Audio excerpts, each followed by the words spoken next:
Welcome to Shane's Life is a Fantasy Draft, the podcast where no one's name is Shane. I'm your host, Greg Dennis, and I am flying solo tonight.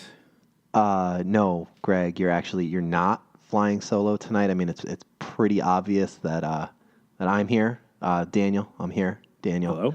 And right here, right beside us, actually, is Mr. John himself. Yeah, also here, present, accounted for. Guys, you there? What? Yes. Yeah. Is this Okay. part of the bit, or can you actually not hear us?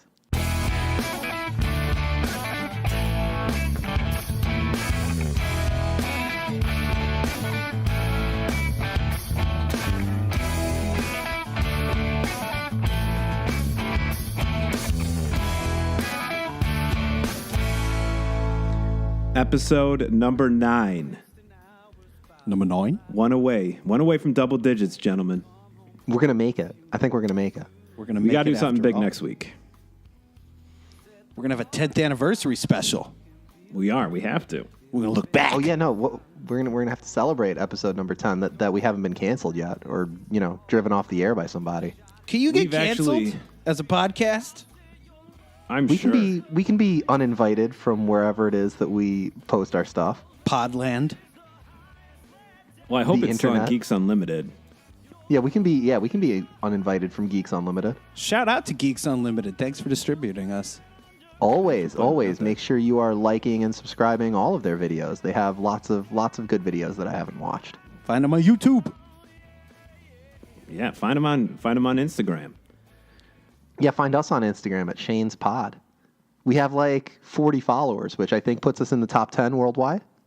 It's up there. If not top 10, top 5. Mind you, that's 40 in about a week, so that's pretty good. Yeah, Catching up to projecting that. you, influencers. Yeah. And It we goes- didn't I think it buy goes- any of them. I think it goes Justin Timberlake and then us. Oh, Justin Timberlake. Decidedly average. His halftime show, he never actually sang a song. He just hyped up like 20 different Justin Timberlake songs. Yep. And a Prince song. And like Prince was the only one that sang a verse last night. Yep.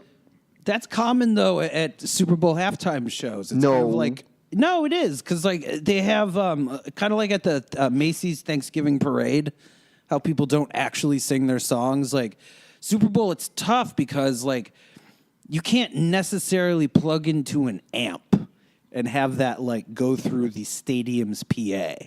So there's an awful lot of Super Bowl halftime entertainment that is recorded earlier and then played through the stadium PA. No, but I think Greg's point was, and Greg was correct, and you are wrong. He didn't actually play any songs. Like even if it was pre-recorded, like there were no songs played. There was nothing played. He just sort There's of no verses. There's Yeah, no he lyrics. sort of like- It was just a whole bunch of hype. He was like trying to get the crowd all hyped up. Then he went out and took a couple pictures in the crowd, and then the show was over. It's yeah, kind of like there were when there were no songs. it's kind of like when Lil Jon would sing ever.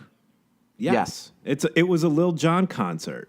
Yeah. It was like Lil Jon and Flavor Flav went on tour and did a show. It's just a And couple hype men forgot out to there. bring any of the artists that actually sing verses. Yeah. We're hype men for no one. Oh man, Ugh. if that isn't a metaphor for this show, for our lives. It's so true. So I'm glad that I had to get that out. I had to get that off my Absolutely. chest. I've been thinking about that all day, about the fact that Justin Timberlake just hyped me up for 20 minutes and then just left me completely hanging without even singing bye, bye, bye. Hey, cry me a river, man. I was waiting all day for Bye Bye Bye. I was waiting for the rest of NSYNC to jump out of one of those boxes, and I didn't get that, and that made me really upset. And if Justin Timberlake doesn't want to be a singer anymore, if he wants to be an actor, be an actor. Stop. right. Don't take up the Super Bowl halftime show, which is somehow the biggest show in all of music, and In February. let somebody else do it. Week after the Let someone who Grammys. wants to be a singer sing. Other than that, there was a football game. Wait, was played there? on each side Did of anything the- happen? Yeah. Was On it? each side of the halftime entertainment, there was 30 minutes of football on each side, and they were it was a pretty good 30 minutes on each end of that. I know we might be victims of recency bias here, but that might have been one of the best football games I've ever seen. I don't think that's recency bias to say that. I think if you count the stakes, right, and you count the all right. So what makes a good football game? Okay, one, you've got to have like high stakes. Two, you've got to have at least like a game that's competitive throughout. Like I know people last year were like, "Oh, that was an incredible game," and it's like, no, man, it was No. 28-3 at some point. Yeah, it was boring until it was not. Right. That was a great comeback. That was not a great game. Yeah, but this was a great game throughout. I think the thing that really makes a great game is it's two things beyond what we just talked about. One, I think being within 2 scores throughout the entire time is big because then that allows for like some momentum shifts. Yeah, it definitely has to be a close game for the majority of the time. Right, Also, but even if you go like a 10, 14 point lead and then the other team comes back and takes like a 10 or 14 point lead, like it's still a good game. It was competitive throughout, but like there was clearly a momentum shift. I think and I think you need that. I think also one of the things that added to how good this game was that the Eagles were in front for the vast majority of the time. I feel like if the roles were reversed and the Patriots were actually winning for most of the game, we would be looking at it differently. Even if everything else shook out the same, I think because the Eagles were ahead and we got to watch, the greatest quarterback of our time, Tom Brady, come from behind and try to win the game basically by himself. That made it that added to how good the game was. Because there's a certain amount of tension that comes when the underdog is ahead the whole time. Mm-hmm. Whereas if the favorite's ahead, you're like, okay, this is kind of going according to form, and you don't have that whole like, come on, let's make a comeback kind of thing. So it's nice. I think you're correct in that. It's a great point to make. Yeah. But I think there's something else to keep in mind too about this game, other than the score was close. Everything was close. The stats are ridiculously close. Like, look at this. First downs. Eagles 25, Patriots 29. Total plays ran. Eagles 71, Patriots 72. Total yards of offense. Eagles 538, Patriots 613. I mean, this is a close game in every single facet imaginable. That amount of offense. And that's ultimately what makes a game great, Yeah. is that every part was close. This could have been determined by a coin toss at some point in the game. I want to add one more piece that makes a great game great. Because you could have close games that aren't good.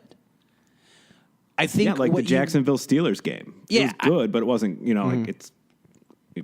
I think what you need is a certain number of plays that just make you drop your jaw. Yes, and there were a few of those.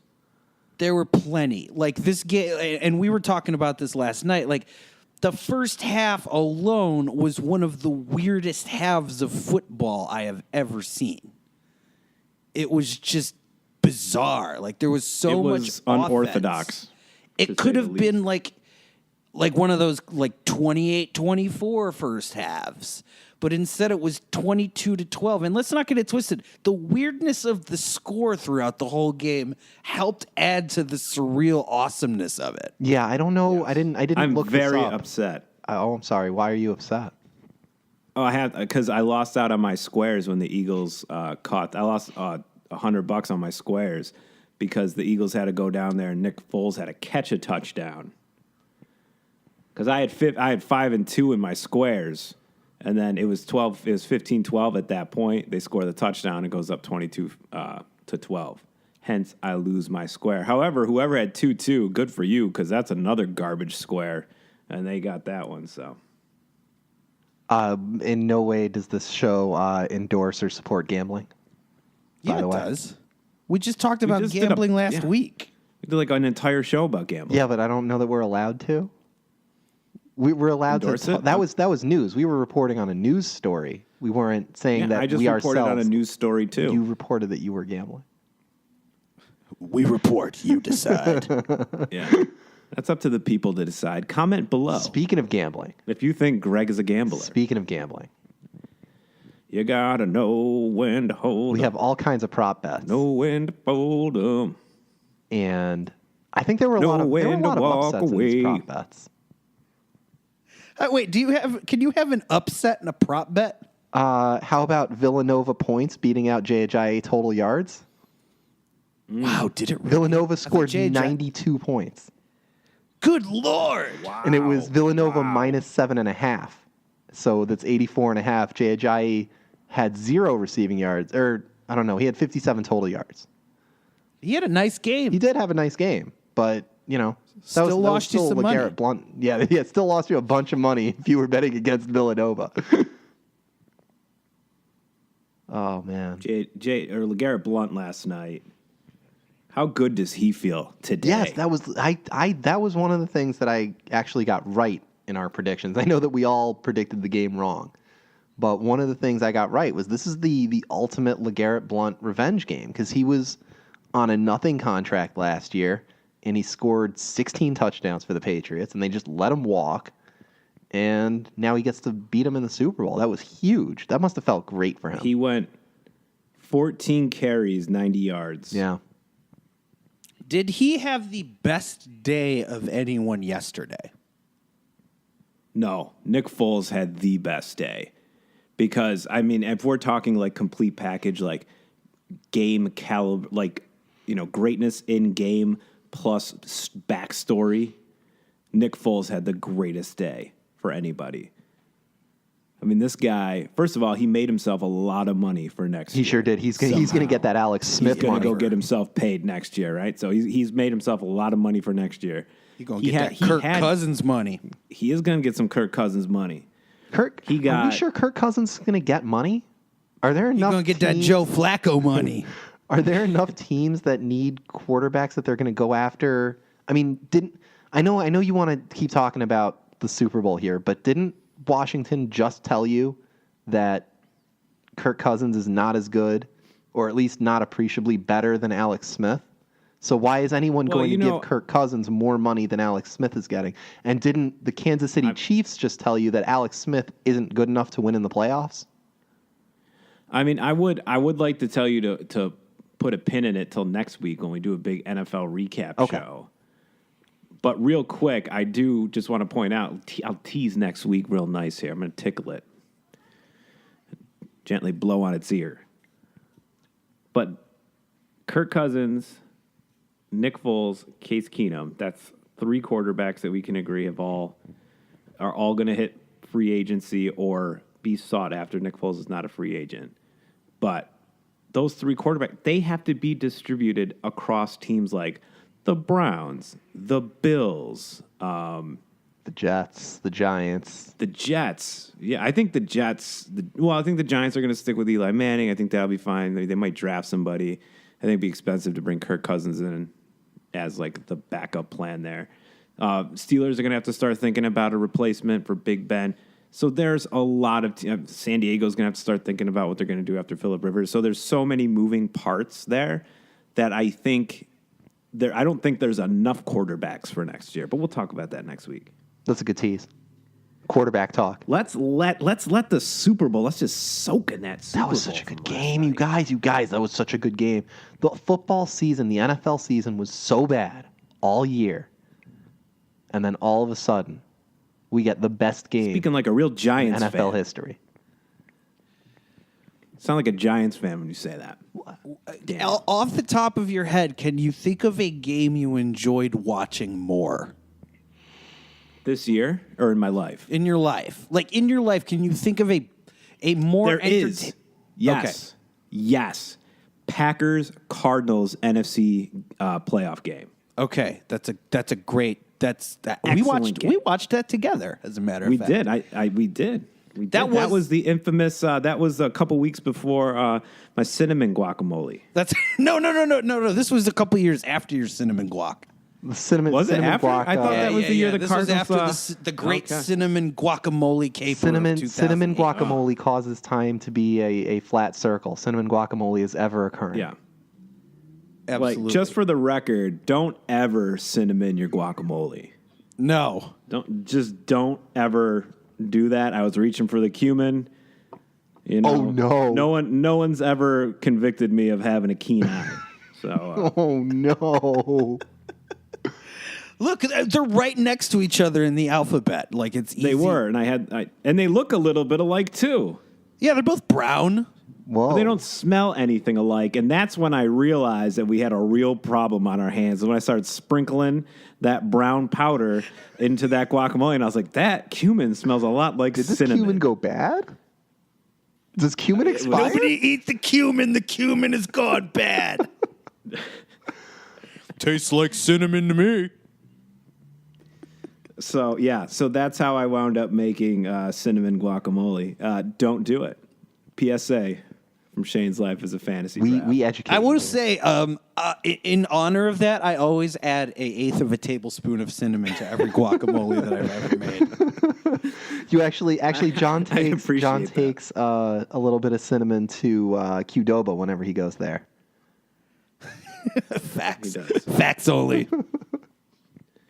He sprinkles a little bit out onto the counter for his homies. Not to Chipotle because he won't ruin Chipotle guac, but Qdoba. Yeah, Qdoba. It doesn't need any help being ruined. Figured I'd just take it right over the edge. So, to reiterate my point, that Packers Cardinals game, we can even, I mean, you know just as well as I do, we watched that game and we were just like, this is the greatest game ever. And then to watch last night's game had a lot. If you break last night's game down, right? Not only did you have two super high-powered offenses, defenses made, there was only really two defensive plays made, and they were incredible plays. so that true. ricochet interception, that incredible strip sack on Brady, to me, it was like an NBA game last night. It was like Game 6 of the Warriors-Cavs. LeBron all of a sudden darts the whole way down to block a ball and completely changes the course of the game. And that's what happened when Graham strip sacked Brady. It was like, this is the moment. There's little over 2 minutes left. This is what Brady does. He beats you. This is the time he beats you. That's what I thought I was and about the to Eagles say. were better last night. Yeah, the Eagles took the Patriots and Tom Brady's best shot, and they stood up to it. They didn't fall. That was one of the most amazing parts. It's not like flew. Brady laid an egg, or the Patriots were just terrible. Look at all these bird references. What? Go ahead, It's not keep going. like You said they laid an egg. It's not like the Patriots just played a terrible game. They went out the way that you want the best team in the league to go out. That was a young, up and coming team that's really good, taking out the champions, and that was yet another thing that made that game so good. The Patriots have 613 yards of offense and 33 No team points. in How do you lose no the team game? in the history of football has lost a game with that many yards of offense. No, nor should you. 613 yards. And they only had one turnover. One turnover, and the Eagles But only punted when one it time. mattered. The thing that movie was like, you know what that movie was like? That was like Halloween H2O. Oh, And I great know what movie. you're thinking. Halloween love H2O it. was an awful movie. No, it was a That's terrible the one where movie. Jamie But Lee think about Curtis it. Dies. So Tom Brady's Michael Myers, No, that's when Resurrection's the one where he dies. right? Tom Brady is Michael Myers in that no matter how many times you shoot at him, kill him, burn him, drown him, whatever, he always comes back. And that's what the Eagles were doing. The Eagles had an army full of AR-15s just unloading all their clips on Tom Brady, and Tom Brady still wouldn't die. And not only that, he was shooting back. and it was just incredible. And you were just like, how is he not dead yet? Oh, more bullets in the gun. And it was unbelievable. It's a crazy. He did that like slow, creepy serial killer walk where they're shooting at him. He just keeps walking at you. That's just how Tom Brady walks. Walking at you. Actually. That's actually him running. It's the TB12 method. Yeah. That slow walk, that serial killer walk, that's actually Tom Brady's sprint. Oh God. Which he was. I mean, come on! It was on display last night, burning up that sideline, but missing the ball. He got his fingertips. He alligator armed. He got his fingertips on the ball. You know, not a great pass by Danny Amendola, and I have to say, I cannot stand Danny Amendola. Whoa! For a couple reasons. Number one, okay, yeah. I said it. What did Danny Amendola ever do to let me anybody? finish. You know what how about only playing half of the games in his career? This guy is hurt all So of in addition, the time. That's no reason in to addition hate to him. being injured all the time, No, you just but it is. dislike him? Yes, because he's very cocky on the field. And I'm sorry, but you can't be that cocky and talk all kinds of crap if you're hurt all the time. Gronkowski? I don't like him I don't like him either. I don't like him either, but I don't like him for very different reasons. But what I'm saying, I don't think Danny Amendola isn't worth the hype. Like if you look at his career, yes, he's been a decent player, but he's made out of glass. I was trying to think of something more fragile than glass. I don't know what's more fragile than glass. Trump's ego. Oh, nice. Danny Amendola is made out of Trump's ego. Which is actually the perfect metaphor for that football team, too. Yeah. It really was. I think, though, the important thing to remember about this Super Bowl, other than the great offense, there was just a story. This Super Bowl had a great story. Like, this is the kind of Super Bowl you make a Disney movie about. I think the one I kept flashing back to like the 2001. Oh God! Like the World Series when the Diamondbacks beat the Yankees in extra innings in Game 7. And they effectively killed-ish the Yankee dynasty. I mean, they were still good after that, but they never won another one, and they lost to a fairly unheralded team other than their two pitchers. And so it made me think of that. Like, that felt like the extra inning, blowout of, okay, we just watched a crazy era of dominance end in the most dramatic and epic way possible. And it might actually be ending. It might actually be ending. And this is probably another thing for the wrap-up show next week. But no, I think now's a good time. What's next for the Patriots? What's next for the Eagles? What's next for the Patriots? I think this is a very important point to bring up, especially on the heels of this. Well, then, because I mean, we had the issues that came up, a couple of weeks ago between Brady and Belichick and Bob Kraft, and we don't really know. I mean, with this team, you never really know what the truth is. They're always super private, but all of a sudden. They lie all the time, this team. But all of a sudden, Why? Belichick is firing Brady's personal doctor, not allowing him to travel with the team anymore. Well, whoa. He's not a doctor. Homeboy is not even close to a doctor. He's like Dr. Pepper's a doctor. He's that kind of doctor. He's a guru. Okay. But I mean, he had been treating guru. Tom Brady, and he had been traveling with the team. And so he gets kicked out. Belichick rejected trades for Jimmy Garoppolo early in the season, and then all of a sudden, late in the season, they're trading Garoppolo for less than what was previously offered. That means something. Something happened. Right, but you have to. Right, and I think that's kind of an important point in this situation, and I think and this is why the next thing I'm going to say is going to sound really bizarre. But this is why I ultimately think that Belichick isn't going to be the head coach at the Patriots anymore.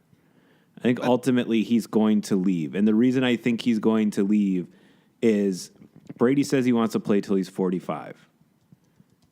What's Belichick going to do in the meantime? Nobody wants to be the head coach on a team where you're like mega star. Like, not only this is the greatest quarterback to ever play the game. Nobody wants to be the head coach on that team watching this guy's twilight just dwindle away, and all those opportunities that you could have for playoffs and Super Bowls are going to dwindle. They will not be there that much longer consistently, for him. As great that is as he consistently is. the hardest thing to do in sports, I think, is to coach the aging superstar. Like the guy that he can still show flashes. I mean, there's been no real indication that Tom Brady is getting any worse at football. You know, so that's not what I'm saying. Right. But you're right. At some point, he has to get worse. But he's not going to think that he's getting worse. And he'll still be able to show flashes of who he was as a younger quarterback, but it's not going to be there the whole time. And Belichick has made this dynasty and made his team and made everything on the policy of getting rid of guys a year or 2 years too early instead of holding on to them a year or 2 years too late. You know, I feel like here's my short, succinct take. I think Belichick has been waiting Brady out, and I think Kraft has, because of what Brady has meant to the franchise. Brady was the first guy that like Kraft was like, nah, you know what? I don't feel like trading him because he means so much. He deserves to retire a Patriot. Like, he's the only one that Kraft won't pull the trigger on at Belichick's earning. So now the two of them are just like waiting to see who gets old first. I think Belichick already beat Brady on that one, but I think, I agree. I do think that this is a very interesting time. It's like a battle of like the incredible NFL wits that we're seeing going on. I think that Belichick leaves before Brady ultimately leaves, but that's not the. And I'm not saying that Brady is going to become a terrible quarterback. I think even at his worst, I think when Brady's 45, he's better than Blake Bortles when he's 45. I don't think that at all. No. Whoa. Are you defending Blake Bortles can run more. No, I'm defending Tom Brady. Brady at 45? No. I think he'll be a better quarterback than Blake Bortles. Absolutely Bortles will be in 4 years. Whoa. Oh, my gosh. Breaking news. You heard it here, folks. I'm telling you. So, I do think that that's going to be a real thing, but I don't see the Patriots doing anything different on defense right now. And in my head, I'm like, why aren't they doing the right things on defense? Why did they waste their entire offseason without the most substantial move they made on defense is that they brought in Stephon Gilmore. And he played very well last night. He had a great game last night. He pretty much shut down Alshon Jeffrey, except for the one incredible touchdown catch that we'll get to. But I don't think that the Patriots are doing enough on defense to warrant having Tom Brady or Bill Belichick around. Bill Belichick's a defensive coach. I think so. My hot take on this is that Belichick has hacked football in such a way where he's realized now that like defense, like the highest leverage play you can make as a defense is a takeaway or like forcing a penalty onto the offense in some way, and he's managed to find a way to like perfect red zone defense. Like the Patriots now are letting opponents exhaust themselves offensively and then clamming up at the red zone and making high leverage plays that do just enough to give them the victory. That's right. And here's a great stat on that. Okay. The Patriots were 19th in yards allowed per game on defense. 19. Okay. That's not great. 5th in points allowed. So they will let you just burn yourself out running up and down the field, but they are not letting you in. They're not letting you in the end zone. Their red zone defense, they were 4th in touchdowns allowed. Okay. They were 2nd in points allowed per possession. And they were 1st in takeaways. I mean, they were awesome, like in the red zone. And that's how you can, average a bazillion yards per game and still only walk out scoring 16. Right, but I think at some point teams are going to be like, okay, then now we're going to have to score from the green zone. And I think the Eagles kind of proved that last night. They did. Alshon Jeffrey went deep. And look, Garrett Blount had ripped off a big run. I think that's the formula for beating the Patriots. And I don't know if that's necessarily, I don't think that's a Bill Belichick issue or a Matt Patricia issue, who, first of all, Matt Patricia looks like he should only have like 2 teeth. Matt Patricia. Matt Patricia. But I think laugh at your own joke. That wasn't funny. I always laugh at my own jokes. You got to laugh at your own jokes. Who else is going to laugh at them, Daniel? Nobody, because it wasn't funny. But regardless, I think that... You just laughed at your own joke. Oh, he did. Good. Looks like the foot's on the other shoe now. You caught me. I don't even remember what I was saying. LeBron James, points, rebounds, and assists, -3.5, came out to 25.5. Nelson Aguilar receiving yards beat that out with 84. Wow. James Harden points, however, lost to James White receiving yards, 16-21. Oh, we do need to talk about the Cavs though, real quick. Speaking of Cavs Rockets, we will. Let's finish this up. Let's put a nice bow on what's next for the Patriots and Eagles. Daniel, what's your prediction for the 2018-2019 Patriots? The Patriots are going to come back with basically very close to the same team, and they're going to go, 13-3, 12-4, something like that. Probably be in the Super Bowl again because there's no good teams in the AFC. All right, and, John, what's your prediction? Yeah. Oh, Daniel's got more. I thought I was going to go. I thought I was going on to the Eagles. Yeah, the Eagles are going to go 7-9 because that's what happens to NFC East teams. True that. And they'll make the playoffs. The Eagles are not going to make the playoffs next year. They're not a playoff team. John, what's next for the Patriots? The Patriots go 12-4. They play in a wretched division. They play in a wretched conference. Their schedule's not all that great. They are playing the NFC North. They'll drop 2 games there, but they'll go 12-4. They'll win the division, and they'll make the AFC Championship game. The Eagles, on the other hand, I actually think the Eagles are set up to be good for a very long time. And regardless of whether or not Nick Foles or Carson Wentz is under center, I think the Eagles win the NFC East. I think they go 11-5, 12-4. I'm not predicting a repeat, but I do think the Eagles are still contenders next year and for many years to come. And Greg, what do you think is next for the Eagles and for the Patriots? I think the Patriots next year, I think they backslide a little bit. I think they go 11-5, maybe 10-6. I think. Could you imagine backsliding to 11-5? Yeah, exactly. I think only from the top of the AFC East. Yeah, only when you're 14-2 the year before.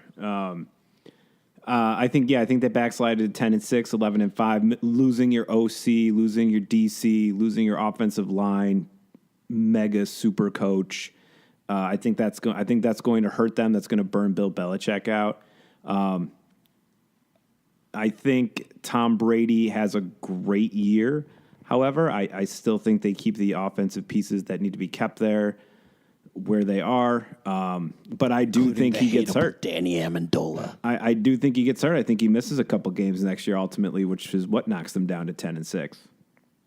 Edelman will be back though.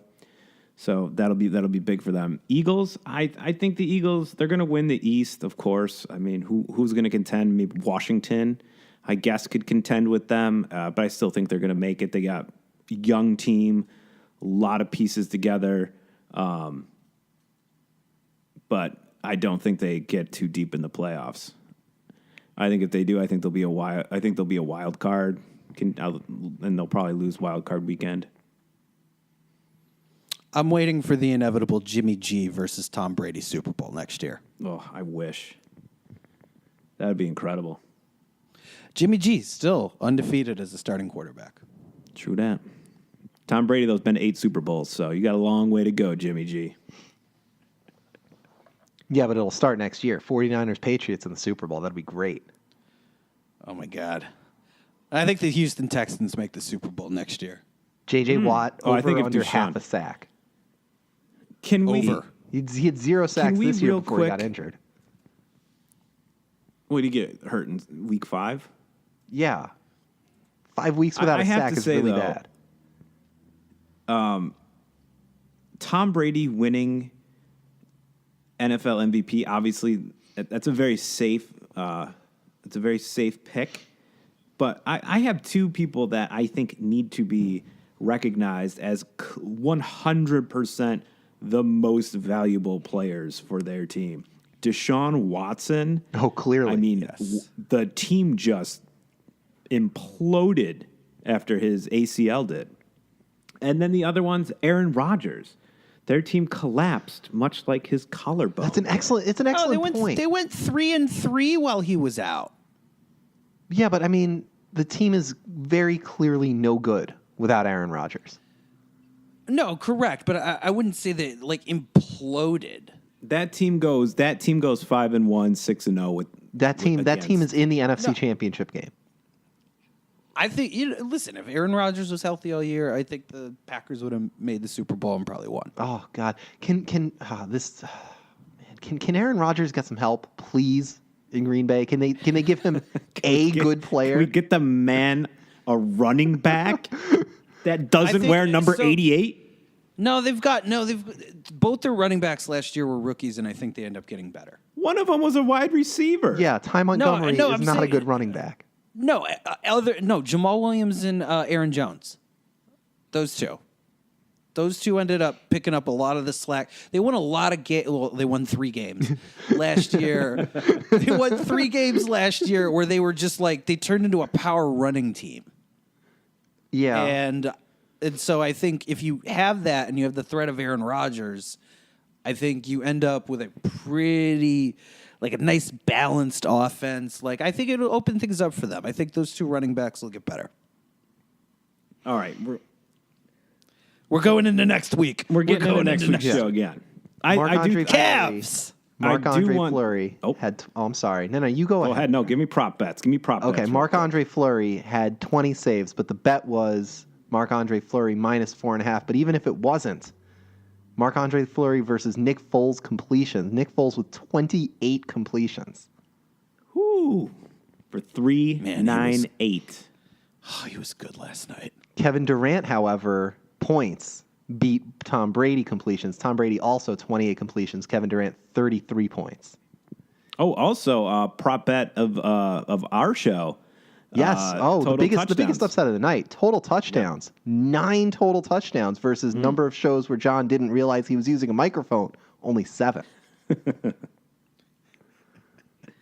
Biggest upset of the night. We did have a push. Steph Curry 3-pointers, 3. Alshon Jeffrey catches, also 3. The Las Vegas Golden Knights committed 2 total penalties and still, I guess, 1 versus New England total penalties of 1.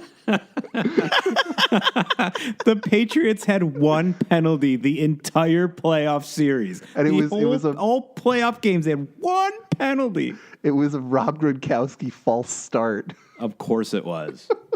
That doofus. And Vegas man. Golden Knight penalty minutes, they only had 4 penalty minutes versus Jake Elliott, 11 total points. Wow. I will say, though, Rob Gronkowski should have gotten 2 minutes in the box for embellishment on that defensive holding call that he clearly milked. Guy's like 6'8", 280 pounds, and he gets tugged gently by someone who's like 5'11", $140, and he goes right down to the ground. Couldn't handle it. He couldn't. And then the last prop bet that we pointed out from last week, Damian Lillard points versus the shortest made field goal. The shortest made field goal was actually the first score of the game, Jake Elliott's 25-yard field goal, and that beat Damian Lillard's 21 points. And that was all of our prop bets. I like that. That was a nice prop bet. We got to wait until next year to get some good prop bets again like that. Do they not do? I mean, I'm no degenerate gambler. Do they not do prop bets every week? Because I feel like that is an easy way to make money.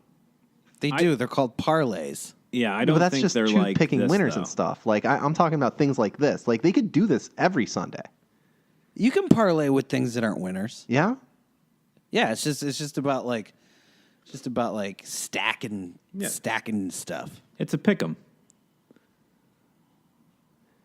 Let's get into this. Is our last bit of NFL news before we get into other stuff because we're running out of show. But we have to talk about those 2 touchdowns last night. The Eagles touchdowns. There were so many touchdowns. We're talking You know it specifically too. about the ones The that Zach Ertz. were reviewed. Yeah, the Ertz touchdown and the Jeffries touchdown. The Zach Ertz touchdown, I think this can be dispatched pretty quickly. I have no idea why that review took so long. It was very clearly a catch. He caught the ball, took like 18 steps, and then he dove for the end zone, and the ground caused him to lose the ball as he landed in the end zone. Like, that was so clearly what happened. I don't know how Chris Collinsworth was so confused about it. I don't know what Al Michaels was looking at. Like, it made me really angry that review specifically took so long. When I saw it in real time, in real speed, I was like, oh, that was a catch, and then he dove into the end zone, and the ball popped out when he dove and hit the ground. Yeah, it was really frustrating because we talk about all the time, like, what a player needs to do to complete a catch and become a runner. One of them is turn upfield, and the other one is take a step. He took 3 steps, and he turned upfield. So he met two of the criteria to become a runner, and they're like, I don't know. And also, he fell down diving over somebody, which he did after he turned upfield and took 3 steps. So that was and that was one that if it was overturned, I think Philly would have burned the city to the ground. Oh wait, wait a sec. Whoa, too soon. They did that anyways. I feel like with the catch rule, and not to go like too deep in the weeds on this, but like with the catch rule, like if it's a catch in the field of play and they're calling it differently than a catch that involves the end zone, that's a problem. That's a bad rule. Yeah, absolutely. The catch rule, absolutely. I don't know. Calvin Johnson broke the NFL a bunch of years ago, right? Like when that catch in the end zone where he puts the ball down as he's rolling over, and they're like, "Wait, maybe that's not a catch. Let's revisit the whole." That broke the catch rule in the NFL. They need to. It did. They need to. What is the point? I want to ask you guys this question. This is a very serious question. What is the point of having human beings make calls if we're not going to let them use their judgment? Well, I think, Daniel, you and I get into this sometimes. We get into this exact argument sometimes. Yes. Because we talk about like robot umpires in baseball. In baseball, yes. I want robot umpires in baseball. Yeah, I know you're a big fan and you're into that. But it's kind of like that's what makes the league a certain way. But I think with the NFL, you're never going to be able to. You can make a robot to define a strike zone. You can do that. Exactly. It either is or is not a strike. Right. With a catch, I think what the NFL has done for so many years in redefining what a catch is over and over again is that they don't really know what a catch is because it looks different in so many different aspects. It looks different when you're making one on the end line. It looks different when you're catching one on the sideline. And I think what they need to do is they need to determine just what it means to catch a ball, period. But I think, and then you can start talking about did you survive the ground, or were you a runner before you were a catcher? If you're running to the end zone and you dive, catch a ball, clearly have control in the air, and then come down and that ball hits the turf, that's a catch in my book. And I would look at that and I say, he caught it. He showed control. The ball hit the ground, flew up. He had control crossing the goal line, though. And a lot of people would look at that and say different. That's my point, though. Like, you can't define yes or no, this was a catch. You need to let the referees use their judgment to say, Right. Yes or no, was that a catch? Because it's not like a strike or did the runner, beat the ball to first base. It's not the same thing. A catch is a fluid thing, and on different parts of the field. And I understand your point, John, but I do think you're wrong.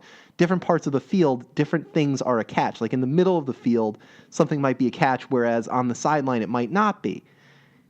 And But that's footwork at that point. exactly. So, but they've put too many rules into what is a catch. What they need to do is just say, look, I think personally they need to go back to, and I know it sounded like a dumb rule and everyone always made fun of it, but they need to go back to, 2 steps in a football move, right? Like if you make 2 steps in a football move, that's a catch. And here's a list of, including but not limited to 50 things that are football moves.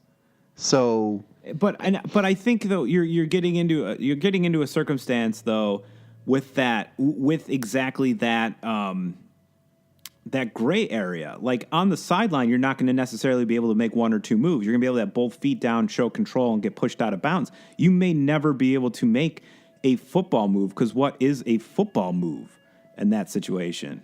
There shouldn't Right? be a situation. Wow. Remix. Oh shoot! who called the Streets is hot 5-0? right now. 5-0.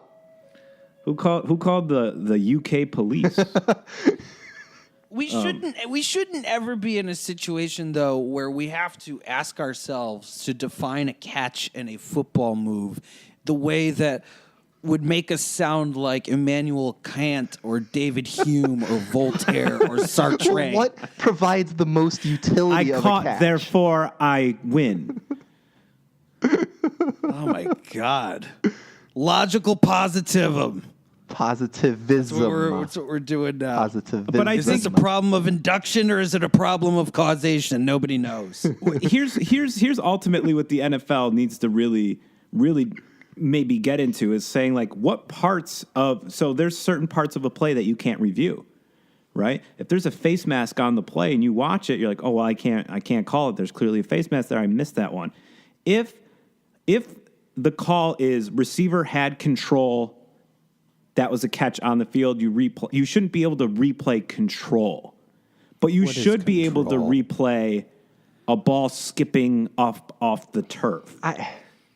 I don't like because I think when I disagree. I think if you're going to have instant replay, then I think everything needs to be reviewable. Everything, including a penalty. but that's a like the game of football is already a 3-hour affair in the first place. I mean, if you start reviewing penalties, you're talking a 4-hour game. Right. So I say get rid Do of. you still only have 3 challenges? I say get rid of coaches' challenges altogether, and just Why not get rid of coaches? I would love to get rid of coaches. No, get rid of coaches' challenges altogether. What they need to do is they need to realize that it's not 1994 anymore. It's 2018, right? Every sport, and the NFL is definitely included in this, they have a control room in their central office. The NFL's league office is in New York City. They have a giant control room every Sunday where they have hundreds of people watching every game as they're being played. Why are the referees on the field walking over to the sideline, watching on a Microsoft Surface tablet 17 replays and deciding what happened? They have 100 people watching the game from 100 different camera angles. Just have those guys call the referee, say, hey, by the way, you blew this call. You got to go back. This wasn't a catch. But only one person What if we gets just to had make Scott Hansen do it? Absolutely. In the Octo Box, absolutely. When you get the Octo Box, you have 8 games Absolutely. going on at once. Scott Hansen sees everything. He knows. But only You one think they have person an gets to make the Octobox call. in New York? No, they have gigantic. They show you every now and then. They'll cut to the central thing, and you see all these people watching all of the games on 1,000 televisions. Like, these are the people. Just make them all referees. Sort of like how in baseball you have the official scorer. He's the one that determines whether something was a hit or an error. These are the guys, and you just have them send a message into the referee on the field. The previous play was overturned. Yeah. That's it. I agree with that. I agree. I think you need more people watching. I think if you really want to just make the NFL better, everybody gets to text in their answer. Like it's like text What if 1 they had for catch, lifelines? text 2 for no catch. You selected Agent Zero. You know what? I'm laughing, but that is a great idea. Get the fans more involved. And you know what? If the New England Patriots have more fans texting, yes, this was a catch when it was clearly not a catch, then it was a catch. So your team just needs to have more fans. Yeah. Sorry. Too bad. We don't believe you. You need more people. You didn't get enough retweets. Finally, retweeting something will actually mean something. Like on Facebook where they're like, share this post and maybe Mark Zuckerberg will donate 5 cents. Well, no. Share this replay and maybe the Giants will have gotten a first down. I don't even think that's going to do it. You need a whole lot of shares and likes to make that happen. 140 characters in these streets. I will say, and we'll get out of the Super Bowl on this, that Alshon Jeffries catch, That wasn't a catch. I'm not like 100% sold on the fact that it was a catch. It was not because Calvin Benjamin made that same catch and it was overturned. That wasn't a catch. But Calvin Benjamin was playing the Patriots. So was the Eagles. So was Alshon Jeffries. It was a joke. But let's get out of the Super Bowl and let's move on to other sports that are happening right now. Are there other sports? Daniel, 30 seconds for the Knicks. Go. So back-to-back losses to Milwaukee and Atlanta, who happens to be the worst team in the league, have the Knicks reeling. Enes Kanter and other players have implored the team to avoid moving key players and tanking the rest of the season to get a high draft pick. But management needs to play for the future and not just for today. Personally, I think the Knicks need to just stand pat, make no moves unless they can move Joakim Noah for anything. Go for the 8th seed in the playoffs and see what moves they can make in the offseason. They'll have more money to spend on free agents. There will be more players available this offseason than in previous seasons. Oh, nice. That was solid. Real solid. Real nice. That was really good. Nice. I'm good at this. I get better every week. He's writing it down. He's getting the nick of it. Oh, just in the nick of time. I don't even know if that's a verb, but I did it. In the nicks of time. Just in the Knicks of time. Oh! Maybe that's what we should Sounds call like the a segment. Call the segment the wrong Oh, my thing. God. Yes. We've been doing it all wrong all the time. It's like just calling the nick of time. I'm okay with that. it's like speaking through a tin can. We've been doing this whole thing wrong. We're renaming the podcast, too. Oh. No, we're not doing that. No, I know. Yeah. There's too much equity in this name already. There's 40 We have, 40 follows worth of equity. Yeah, That's we have sweat so many equity followers. right there. Swequity. That's swequity. Swagwity. Swag, yeah, that's swag equity right there, y'all. I have to say though, the Cavs are, and I don't know, like a couple years ago, you watch the Cavs start to falter mid-season. You're like, it's no big deal. They'll be fine. They're just, they'll turn it all up come April. I don't know this time around. I don't think that they are the best team in the East, nor do I think at the end of the season when we talk about an NBA Finals, I don't foresee them representing the East at this point. So LeBron James is a different cat, right? Like he's not what Michael Jordan was. He's a better basketball player, but just mentally he's not who Michael Jordan was. There's so many conspiracies and stuff surrounding LeBron James, but if you think about it, if LeBron James was going to leave Cleveland, and he hasn't said anything, obviously. He's more secretive than the Patriots. But if LeBron James was going to leave Cleveland, this is how it would look, right? They traded away Kyrie Irving, who asked out. They got nothing. They got half a season of Isaiah Thomas, who has been bad. A 50% Isaiah Thomas. At 50% of the shortest person in the league, who is also the worst defender in the league. You pretty much just got Muggsy Bogues, really, in that trade. So, and they're not. You're right. They're not as good as Boston. They might not be as good as Toronto. And even and if Washington ever gets their act together, they might not be as good as Washington. So they're going to go into the playoffs as like the 3rd or 4th seed. Get to the second round because that's that you don't need much to get to the second round of the playoffs in the NBA. And then nothing, right? They're going to lose in the second round to, Boston or Toronto.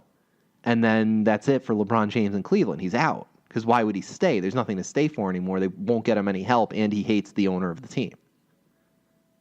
LeBron James has only, if I'm not mistaken, he's only left Cleveland when they've lost in the second round of the playoffs. Yes, that is correct.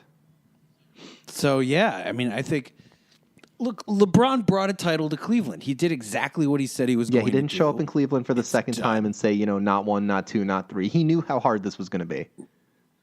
Right, and he did it. So, like, now what's left for him to do? I mean, it depends on, like, LeBron's, ultimate, like, goal in the NBA has not necessarily been championships, but more or less has been, like, this idea of self-actualization. Yeah. This idea of, like, being a basketball player as, like, the seed funder of your own startup. And what he wants is like a sense of purpose, a sense of control, and a sense of meaning to the work that he does. So you kind of have to ask yourself, filtered through that lens, what's his next move? Right, and it has to be something where he's going to be able to have control over the whole situation. So he's not going to go to a place like New York City where the media will take control of the story away from you. He's not going to go to Boston where Kyrie Irving is there and he's not going to have control of that story. The best. What's going to happen? No, and the smartest thing for him would be to go to Los Angeles, either the Clippers or the Lakers, whichever team. I know a lot of people talked about this. We didn't mention this last week. Part of the reason why the Clippers made the trade they did, getting rid of Blake Griffin, was to clear cap space to sign LeBron James. Like, that's one of their implied goals here.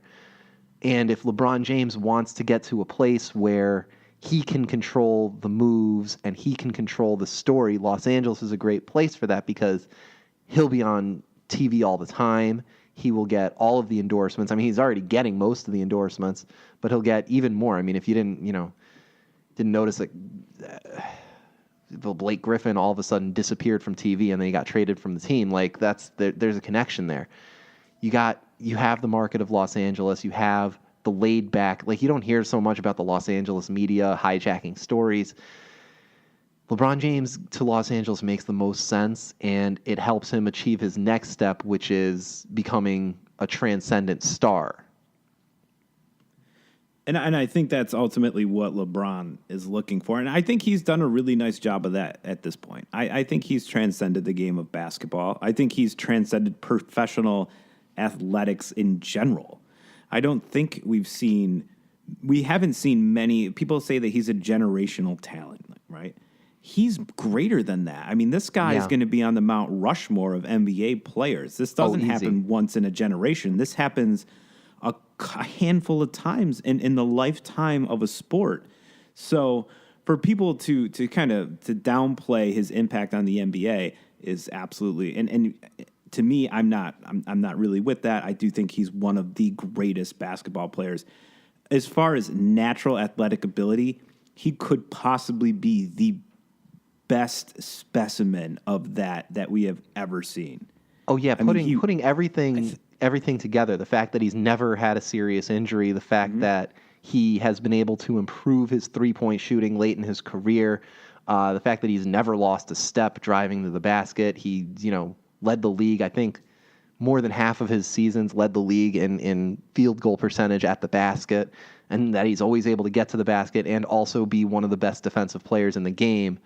He's unbelievable. He is, I think, very easily the best basketball player, certainly that I've ever seen in my life. And I don't think it's even close between him and Jordan. Jordan was never the 3-point shooter that LeBron James is, and he was never. Jordan was always getting to the basket, but he wasn't the. It sounds really weird to say, but I don't think Michael Jordan was the athlete that LeBron James is. Oh no, and that's what I'm saying. I don't think there's many people in general that play sports, period, that are the athlete that LeBron James is. I don't think anyone works harder to be. And I love watching LeBron James. I'm a huge fan of his because he's the kind of guy I look at and I'm like, he's the best, right? He's the best in basketball right now. He's like, okay, I reached the top level. You know what I'm going to do? I'm going to build a new level, and I'm going to reach the top of that too. Like, he is just constantly grinding and working to a next level, and he's defining the level along the way, whether it be in basketball, whether it be in social awareness, whether it be in entrepreneurship. And that, to me, is something that people hint towards it a lot. They're like, oh, he's got a side hustle. He's got a side. No, he just has a hustle, period. That's what he does. He just works his hardest at everything he does. And to me, there's not many people that you see out there like that. LeBron, and this is like, this sounds like a hotter take than it is, but I would argue that LeBron has meant more to the sport of basketball than any other player has meant to any other sport. Full stop. Oh, I think he is. I think the NBA is on a huge surge right now. Especially, and I think it's because of him, but it's also because you have an entire conference of a sport that is designed to beat him. And especially his importance to basketball, I think, is highlighted given where they were when he started playing. Like in the early 2000s, basketball didn't have a very good image. They were, still reeling from the late 90s thuggery and mid to late 90s thuggery of basketball and how everyone viewed basketball players. And so for LeBron James to come in, clearly be the very best almost from day one. And absolutely. First day he stepped on an NBA court, he was the best. And to have never gotten into any kind of real trouble, to have never really pissed anyone off, to have meant something to his hometown. Irving. Yeah, except for Kyrie Irving and a little bit of Dan Gilbert. And now late in his career, he's starting to be a little bit more of an activist, which is really cool. And I like seeing that. Obviously, league executives never like seeing things like that. But as a fan, I like to see that. And, he's found his voice and he's not afraid to speak on important issues. And to have somebody like that be the ambassador for your league is just an amazing thing. And John's absolutely right. I think he is so important to the sport of basketball, and he has been able to be an example to the next generation of players. Absolutely. I think his inspiration, the inspiration that Michael Jordan was for a generation, and no doubt for LeBron James, I think he is that epitome of that inspiration for the next gen. But I think it's more of a yes. As exactly what I was going to say, it's like an overall human being. LeBron James is just a good human being. Yeah, from what we can see, right? Which is great, and I love to see that, and I'm happy that I don't have any evidence towards the contrary. But how refreshing is it to see an athlete who's just and at the top of his game, who's just a good person? You could argue through and through. You could argue that as Michael Jordan was to boomers, in that like Michael Jordan was like materialist, make money, Republicans buy sneakers too, fill up the stat sheet, win championships, win at all costs, greed is good, Gordon Gekko. And like LeBron is like peak millennial. He's very much like, I'm doing it for the culture. I want my work to mean something. Do it for the brand. He's a brand. I'm all about the brand. Not a businessman. I'm a business. Yeah, he doesn't care about, it's weird to say it's not that he doesn't care about his teams, but he cares about LeBron James, but in a good way, not in like an overly egotistical way. LeBron James cares about LeBron James, and he's doing the best thing for himself all of the time. And he has made it so that other players will do that too, realizing, they'll trade Isaiah. The Boston Celtics will trade Isaiah Thomas months after he played the day after his sister died. Why? Because this is a business. Well, you know what? If it's a business on one end, it's a business on the other end. LeBron James is in this for the business of LeBron James, and that's not a bad thing anymore. He is living his best life. And we are living Shane's life. Ooh. Is that where we close the show? Ooh. All right, listen, gentlemen, we're getting to the end of the show. I do need to get something from you before we go. This Thursday, the Olympics start. Now, I don't know about the two of you, but I absolutely love the Olympics because it is just, you can watch the craziest, weirdest sports that you never thought existed, and you can watch people do it from all over every corner of the world for every single hour of the day, and you can still miss some crazy stuff. So I don't know if you're into it. I don't care if the listeners are into it. I love me some Olympics. What I want to get from the two of you is a medal count. A medal count. For the U.S.? Medal count for the U.S. I don't even know how many medals they give in the Winter Olympics. Doesn't matter. Throw some numbers out to me. 56 gold medals for the U.S. Yeah, all of them. Okay. Every American's a gold medal winner in my heart. That's not true. Wow. Sean very- Sean White's winning gold this year. That's my hot take. I've watched Sean White commercials I think enough. he will. I believe in him now. Here's what I'm going to say. I think the U.S. I think they come home with 11 gold medals. That's a really low number given how many events there are. No, last year they had 9. That's about what. Yeah, that's about what they bring home. Yeah. I think we got better. I think we're better. I'm going to say 11 golds. I'm going to say 15 silvers, and I'm going to say 13 bronze medals. I think all right. So the over under. So all right. So let's frame this in a pseudo intelligent way. Wait. Last year, was mine not? Or I'm sorry, last year pseudo intelligent. Last year When they did the Winter Olympics. Oh wait. I love how John just said that every U.S. athlete wins a gold medal in his mind. That was a But joke. then- It was a joke. Come on now. oh, you didn't laugh at it. I wasn't sure. No, I don't laugh at my own jokes. Last Olympiad, they had 28 total medals. Do the U.S. go over or under that this year? Over. Over. I already said Over. 56. I'm going to say under. You said 56 gold medals. Are there I say even they go 56 under. events? I really thought there were like hundreds of events. In the Summer Olympics, there are. Oh, the Winter Olympics are a okay. little more niche. They're going to get. It's going to be 38 U.S. medals.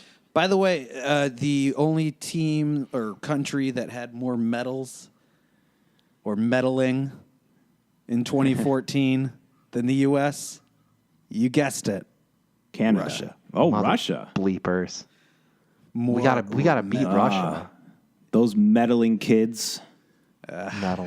Meddling. All right, guys. Let's get out of here.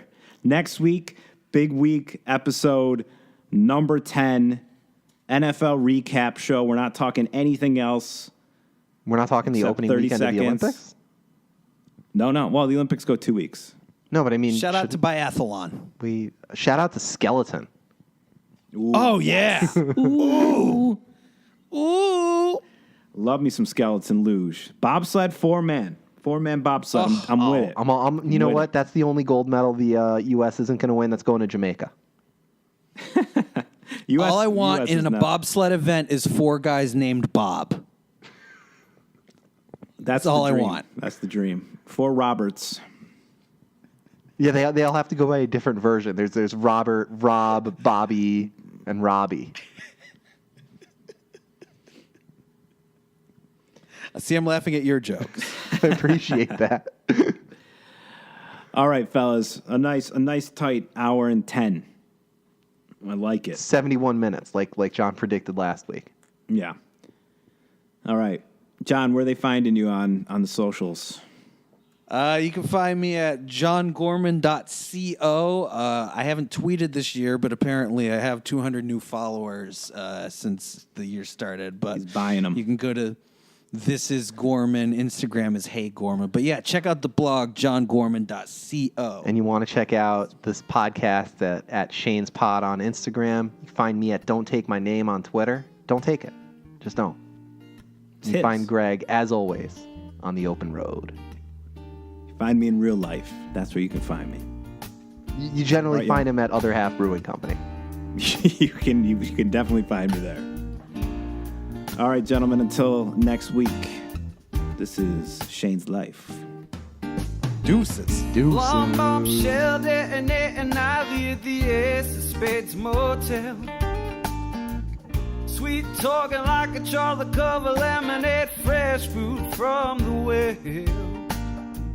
She's shaping up to be the sort of trouble that coronas can't chase away. Cut up the line, baby, finish the rhyme. Yeah, the sun still shines today. Miami got a mind out of sight, tracing her face in the pale moonlight.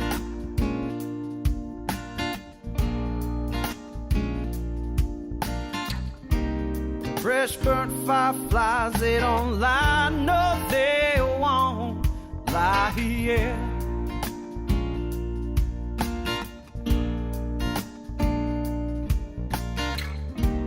I can play blackjack blind by the lightning in my mind, turn away the ocean tide. But I just can't figure out what her eyes they silently shout. Oh, can't turn her tears to wine. Oh, wine. Can't turn her tears to wine.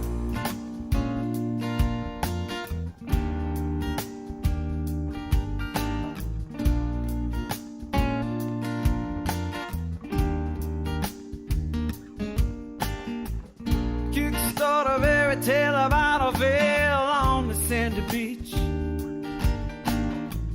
Waves crash, sand absorbs the ash, baby, but the smoke's still out of reach. Breathe deep, deep enough to dive down through the heavens and in the cloud nine. Oh, that's where it's at, that's where I belong, with my blonde bombshell and my troubles long gone. In my hand, I got a mind out of sight, tracing her face in the pale moonlight.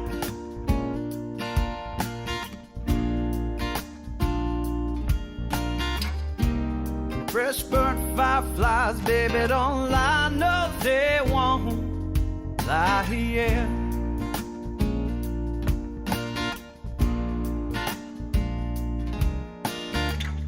I can play blackjack blind, bottle lightning in my mind, turn away the ocean tide. But I just can't figure out what her eyes they silently shout. Oh, can't turn her tears to wine. Oh, wine. Yeah, can't turn her tears to wine.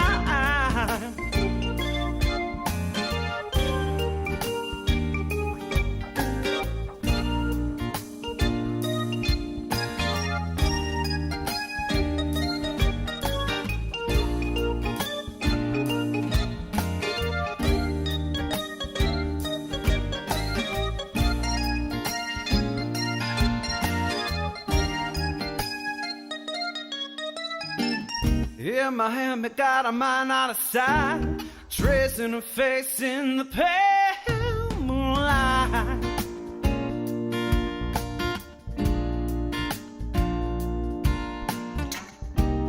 Fresh burnt firefly, baby, don't lie, no, they won't lie, yeah, yeah, yeah, yeah. I can play blackjack blind by the lightning in my mind, turn away the ocean tide. But I just can't figure out her eyes they silently shout. Can't turn her tears to wine. Oh, wine. You can't turn her tears to wine. Yeah.